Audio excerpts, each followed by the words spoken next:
各位網友大家好，喺開始之前，如果未訂閱嘅朋友，歡迎訂閱、留言、like 同埋 share，最緊開埋個鐘仔，等個新片出可以馬上通知你。如果方便的話，麻煩頂到尾。已故破王鄧成波早前就被愛華物業信貸有限公司入稟，向佢嘅遺產提出破產呈請，而答辯人就係兩名遺產執行人，分別係佢嘅仔鄧耀文同埋鄧耀升。不過案件前日喺高等法院提訊嗰陣時，雙方經過和解談判之後，愛華物業申請撤銷呈請。令案官應要求將案件撤銷，而雙方都未有派代表或者律師到庭。有指係鄧成波生前將物業抵押咗俾佢哋，拖欠佢哋嘅按揭貸款。去到呢度事件總算告一段落，其實好多銀行都想俾條生路佢哋行。如果真係要告，由銀碼同規模嚟睇，有排都未輪到愛華。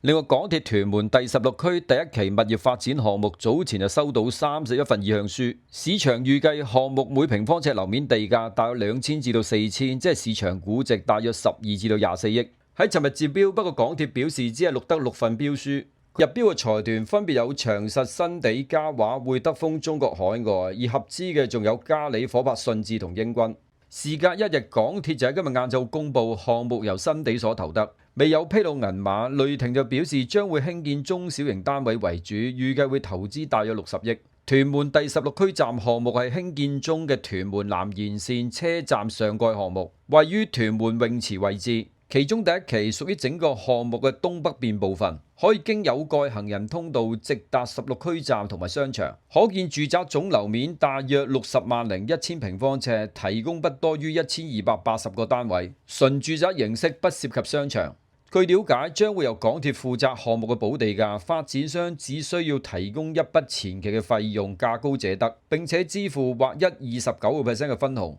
而今次比較特別係容許分2期嚟支付地價，一半將係招標嗰陣時俾，而另一半就喺取得入伙紙或者2031年11月底落成限期之前支付。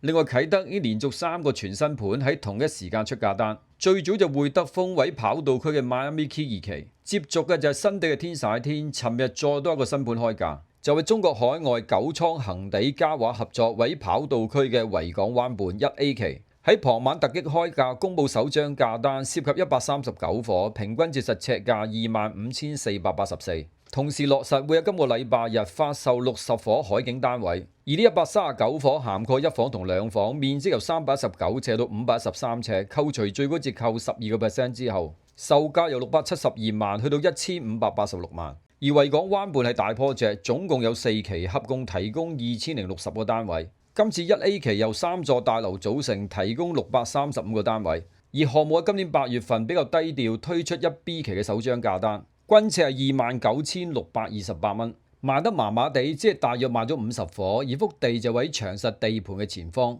喺2019年由中海恒地九倉嘉華合組嘅財團以159億5千萬奪得，純以金額計算係跑道區嘅新高。而地皮可建樓面面積係120萬平方尺，即係平均每平方尺樓面地價係13,238蚊，係當時海景跑道區尺價嘅新低。另外，會德豐嘅現樓新盤位灣仔春園街嘅單棟項目 Spring Garden，喺尋日公佈第3號價單，盡推最後20伙，折實平均尺價係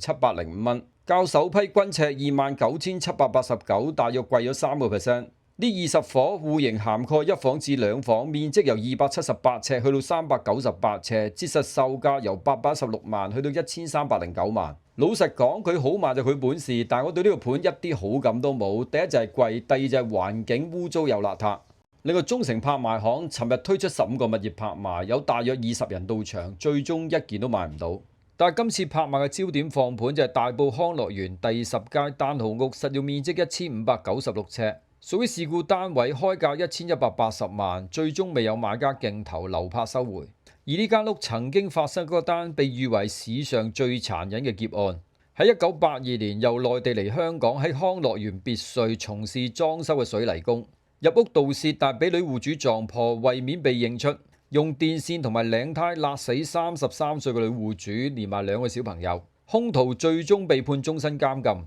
據知呢個單位喺發生咁殘忍嘅兇案之後，曾經多次易手，而目前呢個業主就喺2004年以888萬買入。但問題就喺度啦，2004年888萬係市價中嘅市價，呢個唔係銀主盤嚟嘅，相信喺市場放咗一段時間冇人承接，先至會走上拍賣之路。據聞業主係一名外籍人士，唔排除買樓嗰陣時俾人老點。有時唔係驚唔驚嘅問題，發生咗咁大件事，就算口價翻返2004年嘅888萬，都未必揾到人承接。另外，小型發展商星星集團公佈，佢哋以4836萬7千蚊賣出咗中環京威廣場20樓全層寫字樓樓面，面積4397尺，折合尺價大約11000。而目前係由自己嘅間接附屬公司營運緊共享辦公室，集團同買方就協議售後租回，每月租金158000蚊，尺租大約42。預料新買家將會享有大約4厘6嘅租金回報。據了解，物業係星星集團喺2018年以買殼形式買入，有指當年嘅成交作價係1億3100萬，即係持貨大約7年，帳面蝕咗8263萬，相對於期內貶值咗63%。另外仲有一宗鋪位蝕讓個案，就係荃灣沙咀道297號至到313號眾安大廈地下4號鋪連閣樓，地鋪面積1893尺，閣樓面積1466尺，總共3359尺，以5968萬賣出，尺價大約18000蚊，而鋪位現時由銀行以每月188000蚊租用，預料新買家將會享有大約3厘8嘅租金回報。而業主就喺2021年以大約8400萬買入，次貨4年，帳面蝕咗2432萬，相等於29%。另外呢兩日最多人討論就係虛擬交易資產平台 JPEX 爆煲案，事隔2年幾，據報當初拘捕咗80人，最終係尋日就落案起訴16人，包括最多人關注嘅林作同阿陳怡，並且透過國際刑警向2名詐騙案嘅主腦同1名骨幹成員發出紅色通緝令。警方尋日嘅記招就話，總共接獲2709名受害人報案，涉及金額大約16億，亦都首次引入欺詐或罔顧事實誘使他人投資虛擬資產嘅罪行。起訴當中包括林作在內嘅13名成員。林作今朝喺東區法院應訊，案件喺12月15號高等法院再審，同阿陳怡一樣獲准以30萬保釋。而控方指林作涉及欺詐罪，係指佢喺2023年嘅7月8號至到9月12號作出多項嘅虛假陳述。我哋睇一睇指控內容。第一就係虛假陳述 JPEX 已經喺多個司法管轄區取得牌照，以提供加密貨幣或虛擬資產交易服務。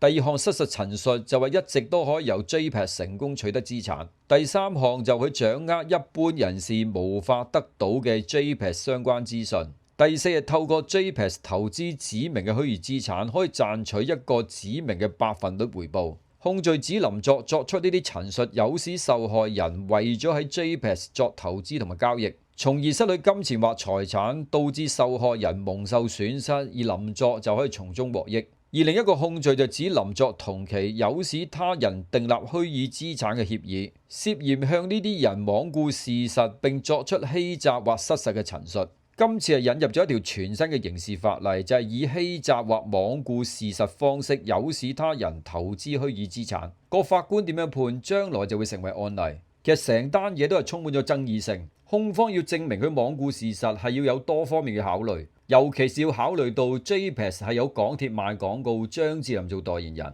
一般市民都會認為係受監管嘅公司，港鐵先至會咁樣做。控方係想揾一啲人出嚟祭下旗，但係實際成件事係好多機構都有錯漏。JPEX 嘅平台成立喺2020年，喺2022年嘅7月，證監會將佢列入可疑資產交易平台名單，但係唔即時冚佢檔，由得佢繼續運作，都係令人相當質疑。如果林作喺呢單案件被定罪，仲會衍生多個問題，就係佢經手嘅受害人有權向佢追索。但無論如何都好，大搞咗呢件事之後，針對太子集團陳志喺香港資產處理問題嘅輿論即時被轉移。今日就講到呢度，如果未訂閱嘅朋友，歡迎訂閱、留言、like 同埋 share。